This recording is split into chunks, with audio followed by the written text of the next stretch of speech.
Last class में अगर आपको ध्यान हो तो मैंने एक चीज़ यूज़ करी थी एडजस्टमेंट लेयर के साथ। 2 क्लिप के ऊपर मैंने अगर एडजस्टमेंट लेयर लगाई तो मुझे इफेक्ट सिर्फ एक ही एडजस्टमेंट लेयर का जो भी इफेक्ट आ रहा है वो सिर्फ एक ही क्लिप के ऊपर आए, सेकंड लेयर के ऊपर ना आए। उसके लिए मैंने एक चीज़ यूज़ करी थी, नेस्टिंग।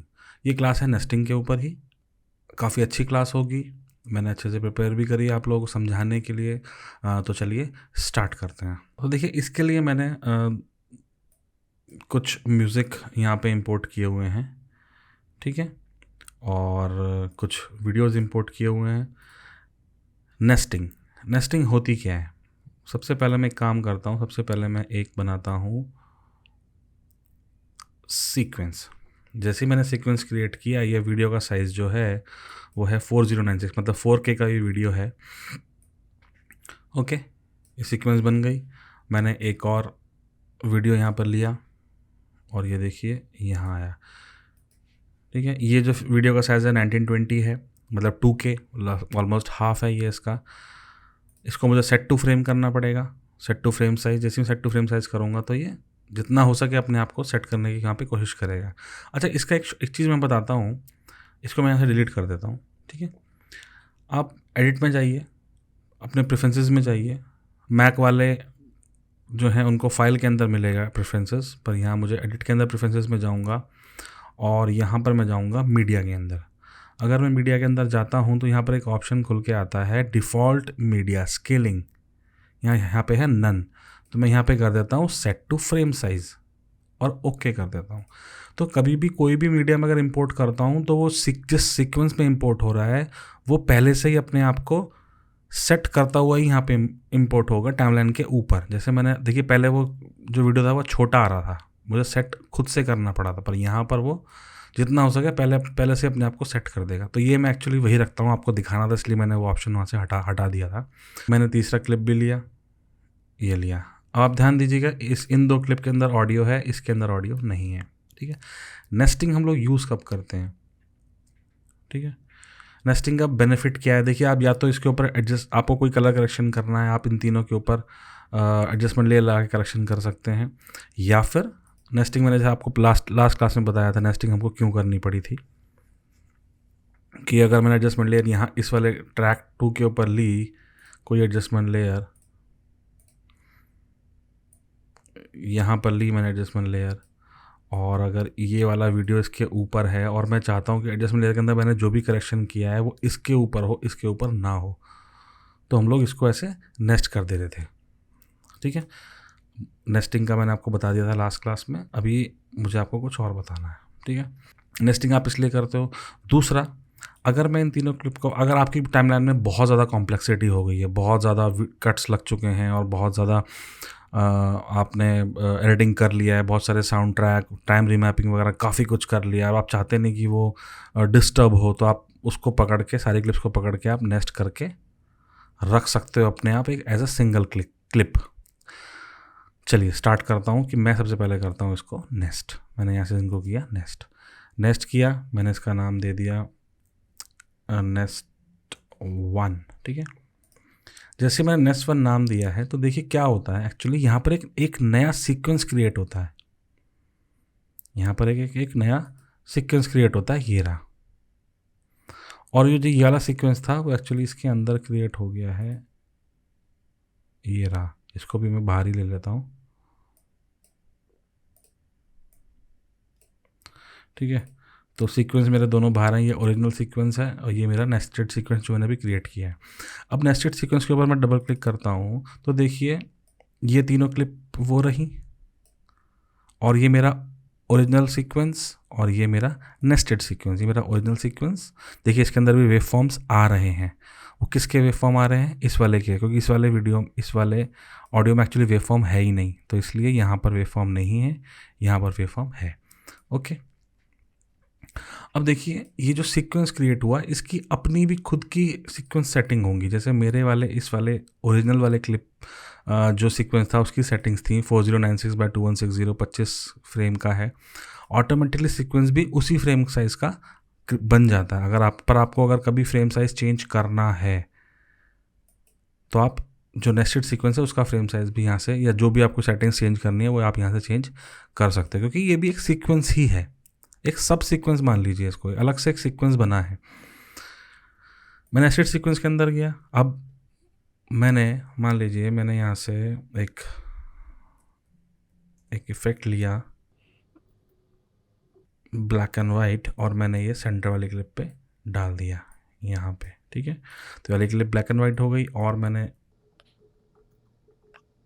ज्योमेट्री कलर लिया और वो मैंने पहली वाली क्लिप पे डाल दिया, और पहली वाली क्लिप के इफेक्ट्स कंट्रोल में जाके ज्योमेट्री कलर से मैंने उसका मान लीजिए, अरे यार, इसका मैंने टिंट बहुत कम कर दिया। तो देखिए ये क्लिप ग्रीन सी हो गई है, और सेम इफ़ेक्ट मैंने यहाँ से कॉपी किया। आप इफ़ेक्ट कॉपी पेस्ट भी कर सकते हैं। मैंने यहाँ से कॉपी किया, इस क्लिप को सिलेक्ट किया, इस पे कंट्रोल वी से पेस्ट कर दिया, तो वो इफ़ेक्ट इसके इफ़ेक्ट कंट्रोल में भी आ गया होगा, सेम जो भी मैंने चेंज किया था उसके साथ। और इस बार मैंने इसमें इसका टिंट बहुत ज़्यादा बढ़ा दिया, तो ये वाली क्लिप अब मेरी पिंक हो गई। तो मतलब मैंने इफ़ेक्ट नेस्टेड क्लिप के अंदर लगाए।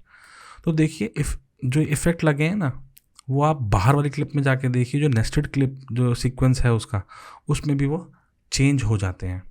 देख रहे हैं, उसके अंदर भी ये चेंज आ जाता है।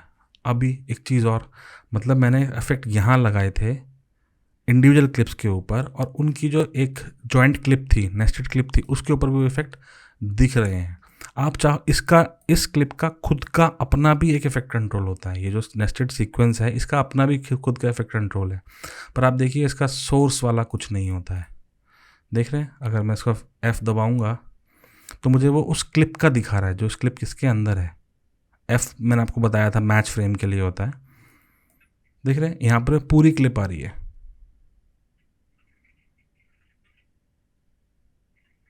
पर वहीं इसके इफेक्ट कंट्रोल के अंदर आपको ये सोर्स वाला इसका ये वाला पार्ट नहीं मिलता है। जैसे अगर आपको ध्यान हो तो मैं 1-2 क्लास पहले ग्राफिक टेम्पलेट का जो सोर्स था वो हमको नहीं देखने को मिल रहा था।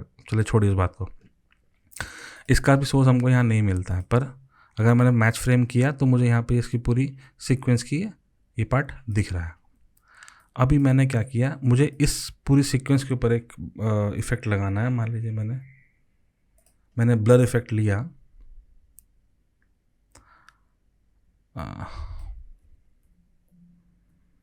मैंने ब्लर इफ़ेक्ट लिया गॉसियन ब्लर, और मैंने इसके ऊपर डाल दिया, और इसके इफ़ेक्ट कंट्रोल में जाकर मैंने वो जो ब्लर था उसको मैंने बढ़ा दिया। तो देखिए इस क्लिप जो नेस्टेड क्लिप है इसके ऊपर पूरा ब्लर आ रहा है, पर अगर आप अंदर जाकर देखेंगे ना तो यहाँ पे आपको वो ब्लर नहीं दिख रहा है, क्योंकि मैंने यहाँ पर कोई इफेक्ट नहीं लगाया। इनका जो फाइनल आउटपुट है जो कि नेस्टेड सीक्वेंस, ये उस सीक्वेंस के ऊपर मैंने ब्लर लगाया है, उस सीक्वेंस के ऊपर मैंने ब्लर लगाया है। अब देखिए ये सीक्वेंस यही थी प्रोजेक्ट पैनल के अंदर, उस सीक्वेंस को उठा के मैं अगर दोबारा यहाँ पे इंपोर्ट करता हूँ तो वो ब्लर मुझे यहाँ नहीं मिल रहा है। इसमें मिला क्योंकि वो मैंने टाइमलाइन में लगाया, यहाँ नहीं लगाया। अगर मैं चाहूँ कि मैं इसके ऊपर यहाँ पर ये मैं जो भी चेंज किया था वो टाइमलाइन के ऊपर किया था, यहाँ नहीं किया था। अगर मैं चाहूँ कि मैं यहाँ पर कर सकता हूँ क्या, तो आप उसको करना चाहोगे, आप नहीं कर पाओगे। देखो यहाँ डालने की कोशिश कर रहा हूँ, नहीं जा रहा है, यहाँ डालने की कोशिश कर रहा हूँ, देखिए नहीं जा रहा है। तो आप जो सोर्स सीक्वेंस का जो सोर्स है उसमें आप चेंज नहीं कर सकते हो। ठीक है, ये आपको समझ में आ गया। मैंने इफेक्ट कैसे अप्लाई किया वो आपको समझ में आ गया। देखिए लास्ट क्लास में मैंने एक ट्रांसफॉर्म इफेक्ट यूज़ किया था। एक चीज़ बताता हूँ, ट्रांसफॉर्म इफेक्ट जितना कम हो सके आप उतना कम यूज़ करिएगा। इफ़ेक्ट अच्छा है, पर मैं यही चाहूँगा कि आप कम से कम यूज़ करो। पर अगर यूज़ करना ही पड़ रहा है, आपको लगता है कि हाँ आप यूज़ कर ही रहे हो, मैं ये कोशिश करता हूँ कि मुझे कम से कम यूज़ करना पड़े। पर अगर मुझे यूज़ करना पड़ रहा है तो मैं कभी भी ट्रांसफॉर्म इफेक्ट कभी भी डायरेक्ट क्लिप के ऊपर नहीं लगाता हूँ। डायरेक्ट क्लिप के ऊपर लगाने से एक डिसएडवांटेज है कि कई बार ऐसा होता है कि आपकी क्लिप बिगड़ जाती है। अब आप जो ट्रांसफॉर्मेशन कर रहे हो वो बिगड़ जाता है। तो अच्छी प्रैक्टिस यही रहेगी, अगर ट्रांसफॉर्म इफेक्ट यूज़ कर रहे हो तो भले ही सिंगल क्लिप हो, 2-3 क्लिप ना हो, एक भी क्लिप है ना, तो उस क्लिप को पहले नेस्ट कर लो आप। नेस्ट करने के बाद उस नेस्टेड सीक्वेंस के ऊपर आप ट्रांसफॉर्म इफेक्ट लगाना, ये अच्छी प्रैक्टिस है। ये मैं आपको बता रहा हूँ, इस चीज़ का ध्यान रखिएगा, हमेशा यही करना है आपको। कोई कुछ भी बोले यही करना है, कोई कुछ भी बोले, ठीक है। कई बार आपका काम करते हुए आपको ना ऐसे प्रॉब्लम्स आएंगे कि आपको लगेगा अरे यार मुझे नेस्टेड सीक्वेंस जो है ना, मुझे मेरी इस टाइमलाइन के ऊपर ये वीडियोस क्लिप वापस चाहिए, same as it is, same as it is मुझे वो क्लिप्स वापस चाहिए। ये तो आपको देखो 2-3 वीडियोस हैं यहाँ पर, एक छोटी सी क्लिप है।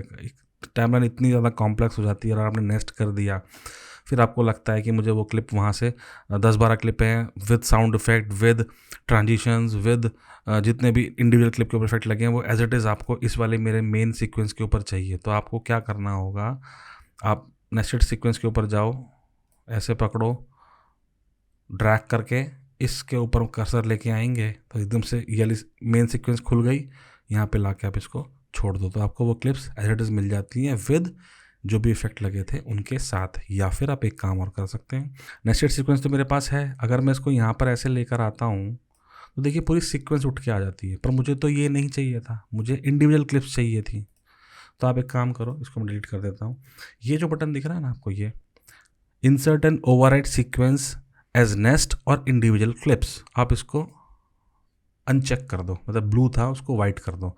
और अगर अब आप इस सीक्वेंस को लेकर आएंगे तो वो इंडिविजुअल क्लिप्स की फॉर्म में आएगी विद इफेक्ट्स, ठीक है, विद इफेक्ट्स आएगी।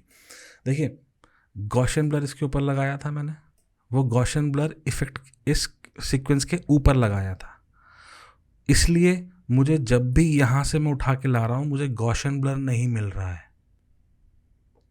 मैं जब भी यहाँ से इसको उठा के यहाँ ला रहा हूँ मुझे गॉसियन ब्लर इसके ऊपर नहीं मिल रहा है, इस क्लिप के ऊपर मैंने इसके ऊपर लगा रखा है, टाइमलाइन के अंदर इसके ऊपर लगा रखा है, इसके ऊपर गॉसियन ब्लर नहीं लगाया है। पर टाइमलाइन के अंदर जो ये जो इफेक्ट हैं वो इस नेस्टेड क्लिप के अंदर हैं, तो वो आपको इसलिए जब भी आप यहाँ पे ड्रैग कर रहे हो तो इंडिविजुअल इफेक्ट तो मिल रहे हैं, पर उस सीक्वेंस के ऊपर जो आपने जो टोटल एक इफेक्ट लगा रखा था, गॉसियन ब्लर यहाँ लगा रखा, वो नहीं मिलेगा, वो टाइमलाइन के ऊपर लगा रखा है। इसलिए आपको ये ब्लर मिल रहा है, क्योंकि मैंने इसके इफेक्ट कंट्रोल में देखो, इस क्लिप के इफेक्ट कंट्रोल में देखोगे तो आपको गॉसियन ब्लर मिल रहा है, पर इस सीक्वेंस के आप इफेक्ट कंट्रोल में देखोगे तो आपको गॉसियन ब्लर नहीं मिल रहा है, ठीक है। पर हाँ इंडिविजुअल इफेक्ट जो हैं वो सारे आपको मिल रहे हैं। तो एक ये जो थी इसको आप अनचेक कर देंगे, मतलब वाइट कर देंगे ब्लू से, तो आप इसको लेके आएंगे तो आपकी इंडिविजुअल क्लिप उठकर आएंगी। तो ये एक छोटा सा क्लास था, इसको थोड़ा सा प्रैक्टिस करिएगा, थोड़ा सा, ज़्यादा नहीं थोड़ा सा करोगे समझ में आ जाएगा और कोशिश कीजिएगा कभी भी आप कोई टाइमलाइन वगैरह पे काम कर रहे हैं, आपकी बहुत सारी क्लिप्स हैं, तो उनको आप इकट्ठा मतलब इंडिविजुअल क्लिप्स नेस्टेड करके थोड़ा सा प्रैक्टिस करिएगा, आपको समझ में आ जाएगा। नेस्टेड क्लिप बहुत काम आएगी। नेक्स्ट क्लास भी नेस्टेड क्लिप के ऊपर मिलते हैं नेक्स्ट क्लास में, वो बहुत इंपॉर्टेंट होगी। चलिए ओके, बाय बाय।